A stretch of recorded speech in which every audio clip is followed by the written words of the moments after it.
Well, as usual, further comments.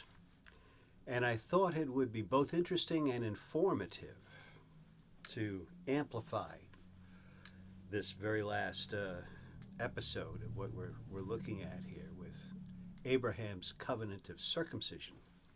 To go back to Genesis, it's found in chapter 17 of Genesis. And I'm just going to read the text up until, verse 15, just so you know. Now here is, here, let's just go. Now, when Abraham, once again, it's Abram. He hasn't been renamed Abraham yet. When Abram was 99 years old, the Lord appeared to Abram and said to him, I am Almighty God. Walk before me and be blameless. And I will make my covenant between me and you, and will multiply you exceedingly. Then Abram fell on his face, and God talked with him, saying, As for me, behold, my covenant is with you, and you shall be a father of many nations. No longer shall your name be called Abram, but your name shall be Abraham. For I have made you a father of many nations.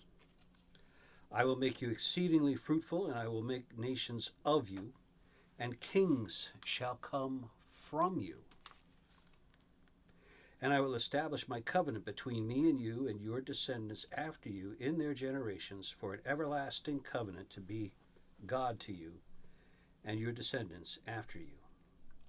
Also I give to you and your descendants after you the land in which you are a stranger, all the land of Canaan, as an everlasting possession, and I will be their God. And God said to Abraham, As for you, you shall keep my covenant, you and your descendants after you throughout their generations. Now here it is. This is my covenant which you shall keep between me and you and your descendants after you. Every male child among you shall be circumcised, and you shall be circumcised in the flesh of your foreskins, and it shall be a sign of the covenant between me and you.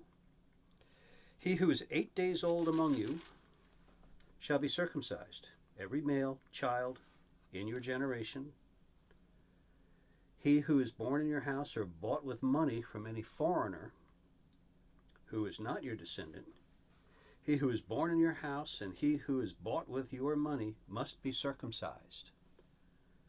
And my covenant shall be within your flesh for an everlasting covenant. And the uncircumcised male child who is not circumcised in the flesh of his foreskin, that person shall be cut off from his people.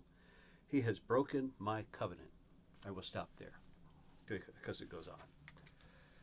Now there's just a couple of things here that are footnotes and worthy commentary. Number one, when he begins and says to Abram at the very beginning of the chapter, if I can get the pages, we have 3 times God's name.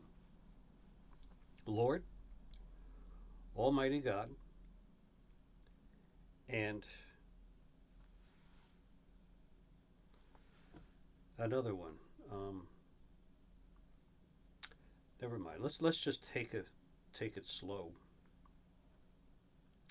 The Lord, this is his personal name, Yahweh.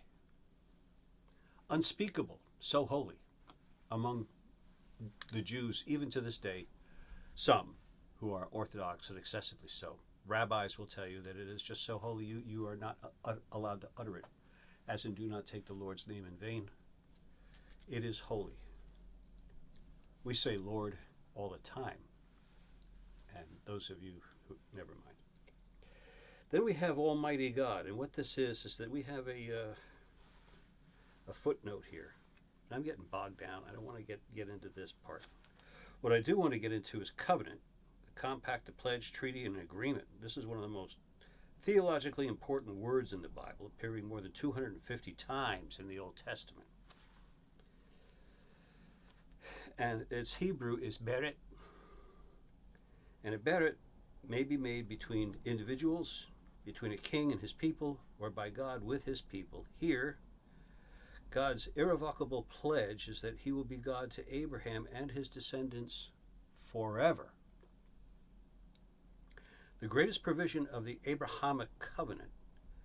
This is the foundation stone of Israel's eternal relationship to God, a truth affirmed by David in 2 Samuel, by the Lord himself in Jeremiah, and by Paul here in Romans, which we're studying.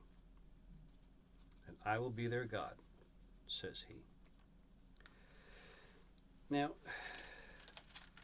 that's just background and backdrop to a tiny little portion of Romans, which Paul was ultimately familiar with. And as a teacher, I'm trying to give you perhaps an interesting origin of circumcision and its importance to the Jews.